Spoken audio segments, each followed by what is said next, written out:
Hi everyone, welcome to my channel. I hope you're all in tip-top form. Today I'm going to be going through some CD purchases from charity shops, and these were all £1 or less. In fact, some of them were as cheap as 25 pence.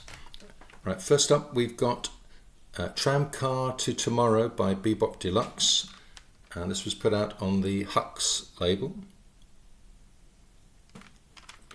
And these were tracks recorded for John Peel's BBC Radio 1 show between 1974 and 1978. At the time this CD came out in 1998, it was the first time that these had ever been released on record. Although I suspect that subsequently they've been put out on the esoteric box sets that have been released in recent years. The liner notes by Bill Nelson are especially interesting, as his affection for John Peel shines through. At one point he writes, "The radio shows that John Peel presented were for me religious revelations, Sunday epiphanies from the transistorized church of noise." And he goes on to say that Peel played his first album, Northern Dream, in its entirety, and that led to Bop Deluxe signing to EMI Records. Bop Deluxe recorded their first session for John Peel just before they signed the contract with EMI, and it's certainly the highlight, I think, on this CD. There's an energy and joyfulness to those recordings which is hard to resist, and the guitar solo on Adventures in a Yorkshire Landscape is a particular delight. Next we've got the Blue Nile and Peace at Last. And this is on the Warner Brothers label, and it's the third album by these Scottish pop mavericks and came out in 1996. The emphasis appears to be on creating a soundscape similar to, say, Steely Dan, rather than concentrating on writing memorable, chart-friendly tunes. If you can cope with the slightly overwrought vocal tics of lead vocalist Paul McCannon, there is a lot to enjoy here. Family Life with piano and strings to the fore is a very classy performance, and also Tomorrow Morning, it's very graceful with acoustic guitar replacing the piano. Moving on, we come to Van Morrison, Veedon, Fleece on the Polydor label, and this was his 8th studio album, and it was released in 1974. It was recorded in Ireland, and the influence of his homeland is certainly to be heard in the subject matter on Lyndon Arden Stole the Highlights, and also on Streets of Arklow. And also the pastoral acoustic-based music reminds you of Ireland as well, especially the tracks incorporating violin, cello and flute. It's an album that seems to divide the critics. I don't know why, because having heard it for the first time, I rate it as highly as Astral Weeks. It's a phenomenal album. And next we've got the Clovers and Down in the Alley, the best of the Clovers, and this was put out on the Atlantic label. And Ahmet Ertegun signed the Clovers to Atlantic in 1951, and he quickly moved them away from their repertoire of ballads and standards and introduced them to rhythm and blues music. And their first single, which was called Don't You Know I Love You, was the first song to be written by Ahmet Ertegun, and it was also the first song by a vocal quartet to include a saxophone solo. And it was an R&B hit and was followed by many more R&B hits, such as One Mint Julep, Your Cash Ain't Nothing But Trash, and Ting-a-Ling. And I must say the 1991 digital remasters on this CD just sound absolutely incredible. And next up we've got Joan Jett and the BLACKHEARTS and I Love Rock and Roll. This is another album I'm ashamed to say I'd never heard before. I'd always been put off by the title track, which left me cold, as I much prefer the original version by Arrows, and Alan Merrill's vocals always reminded me a bit of a young Alex Chilton as well. I must say though that the rest of this album is full of glam and 60s girl group influenced gems, particularly like I'm Gonna Run Away and Love Is Pain. and a lot of the credit must go towards the legendary 60s producers on this album, Richie Cordell and Kenny Laguna. Next we've got Genesis Live. This was put out on the Atlantic label, and it was their first live album. It was released originally in 1973. It's got very poor packaging, considering though it was put out as a budget-priced stopgap release. I think it sounds pretty fine to me. It shows off the musical skills of the classic five-piece lineup on 5 8-minute plus progressive rock epics. Next up, it's the album Heidi Ho Man by Cab Calloway on Columbia. And what you get here are swing band arrangements fronted by a larger-than-life personality, and it's simply impossible to resist. I particularly love Minnie the Mooch, Honey Dripper, and Everybody Eats When They Come to My House, which can't fail to put a smile on your face.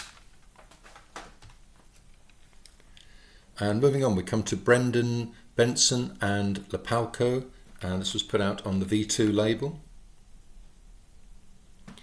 And long before the raconteurs, Brendan Benson was producing pop songs that were equal of his power pop contemporaries, such as Jellyfish. In fact, Jason Faulkner from Jellyfish co-wrote 5 of the tracks on here, and also produces and plays on those 5 tracks. This is Brendan Benson's UK debut release, although an earlier album was released in America only, and that included some tracks from Jason Faulkner as well. What you get here are clever pop songs, very much influenced by the great 70s pop luminaries such as Paul McCartney, 10cc, Emmett Rhodes, Todd Rundgren, Jerry Rafferty. Next up we've got Working Classical by Paul McCartney on the EMI label. And this was only 25 pence, and it's his 3rd album of classical music. Although beyond being given the title of executive producer, Paul McCartney doesn't, I don't think, have a lot of involvement on this album. It includes new arrangements, classical arrangements of 10 of his old songs, and I don't think he was involved in those arrangements. And there's also 4 new, longer classical pieces. And again, I don't think he was responsible for the arrangements for those. So really, it's just a pleasant, non-essential adjunct to his pop career. Right, next up, it's a name that was new to me, Mother Superior, 13 Violets. And this came out on the Fargo label. It was a blind buy based on the fact that I noticed that the producer was Wayne Kramer, and also Tony Visconti produced one of the tracks. So I thought if they're involved, there must be something of interest here. Further investigation revealed that for part of their career, they backed Henry Rollins as the Rollins Band, and played on the 3 last albums that were recorded by Rollins Band. 13 Violets is the 6th album by Mother Superior. Their sound is hard to categorise. It's certainly blues-based rock, but you get soulful, danceable elements as well, and consummate musicianship, which is only slightly let down by the poor vocal range of the lead singer. Again, this is a band that was new to me. I was vaguely aware of the name, so I bought it because of that. And it's a Green Apple Quickstep, and the album's Wonderful Virus on the Medicine label. And they were a Seattle-based grunge band, and it's their debut album from 1993. I've not heard anything else by them, but based on this debut, they certainly had, I think, real potential. But there was a bit of an identity crisis going on here as well, because apart from grunge-like guitars, these are basically pop songs which even portray, bizarrely, a slight nod towards the Manchester and early Blur sound as well. I certainly would have liked to hear the lead vocalist Tyler Willman pursue more of a pop career. And having checked on YouTube, I noticed that he formed a band in the late 90s called the Hula Bees, and their sound is far more poppy, and you can check them out. And that band was formed with Phil Hurley, who was a founder member of the Gigolo Aunts, one of the power pop bands that I particularly rate. And having checked on Facebook, the Hula Bees have reformed and are currently performing. They played a gig recently, and they put out an album in 2019, which I've checked out on Bandcamp, and that's interesting as well. So it'd be great if Tyler Willman could reach a wider audience more than 20 years after doing his solo album.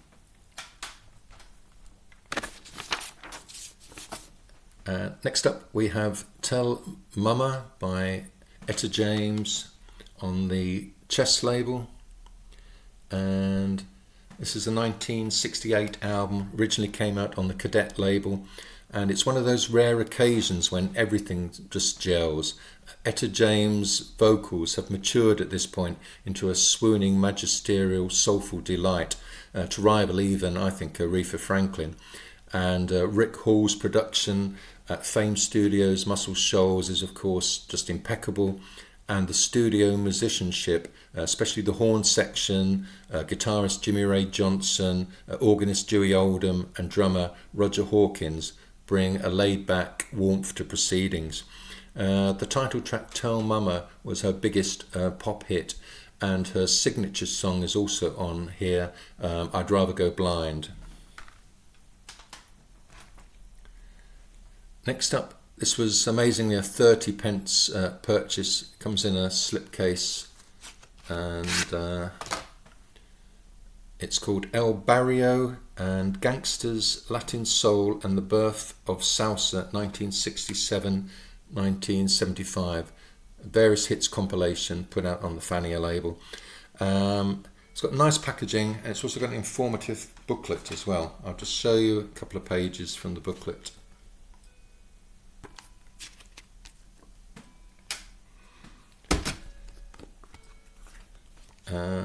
The tracks are mostly sung in English, and you get a who's who of Latin musicians based in Spanish Harlem in the late 60s, early 70s. So you've got names such as the Joe Cuba Sextet, Joe Bataan, Tito Puente, Charlie Palmieri, Ray Barretto, Mongo Santa Maria, Willie Colon, and more besides. And the liner notes describe the tracks on here as being variously Motown influenced soul, blaxploitation funk, big band soul, soul, mambo, up-tempo soul, salsa, Latin funk, boogaloo, funk meets cha-cha-cha, and funk salsa fusion. It's really like listening to the coolest New York radio station in the early 1970s. Certainly not bad for 30 pence. And another bargain from my new honey hole for CDs, 25 pence, double CD, The Doors in concert, on the Elektra label, of course. And these are 1991 digital remasters from the original master tapes by producer Paul A. Rothchild, live recording engineer Bruce Botnick, and the surviving members of The Doors. And it sounds absolutely stunning, definitive in fact. It makes you wonder, I must say, why more than 30 years after this came out, we're still letting someone with no involvement with the Beatles tinker about with the original sessions for Revolver and potentially desecrating the memory of the Beatles. Disc 1 on here is from Absolutely Live, and Disc 2 is taken from Alive She Cried and Live at the Hollywood Bowl. The shortcomings from Absolutely Live are laid bare, I'm afraid, as Morrison's misguided belief that he was a performance poet is pretty laughable, I'm afraid, and the Celebration of the Lizard is a hard listen. There's also some poor pacing on the album as well. It could have been trimmed quite a lot. Disc 2 is better as it focuses more on the hits, although the end becomes tedious, and we don't really need Morrison inserting a graveyard poem into Light My Fire either. But yeah, sound-wise it's fantastic, and at their peak, at their best, the Doors were just an incredible band. And finally, we've got another 25 pence purchase from my new honey hole, and it's live at the BBC, the Beatles, put out on the Apple label, of course, and yeah, I picked this up at the same time as getting the Doors in concert. The charm here lies in the off-the-cuff banter with Brian Matthew and Alan Freeman, and also a selection of previously unreleased cover versions, the most well-known being I Got a Woman, Too Much Monkey Business, A Shot of Rhythm and Blues, Some Other Guy, That's All Right Mama, Carol, Soldier of Love, Lucille, and the Hippie Hippie Shake. But you also get some real obscurities, like George Harrison singing lead on Eddie Fontaine's Nothing Shaking. And as you'd expect, it includes a lovely booklet, 48-page booklet. I'll just show you one or two sample pages from that.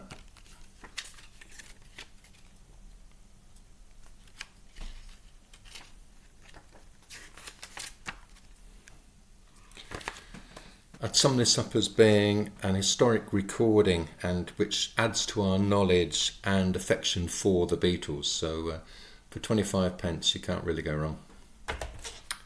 Okay, and that's it for today. I'm struggling a bit to find too many charity shop finds, but so it could be a few weeks before there's some more of those. But I will be starting to post some of my favourite CDs, well, not necessarily favourites, but other CDs from my collection that I've been listening to. So I plan to start posting those videos possibly next week or next couple of weeks.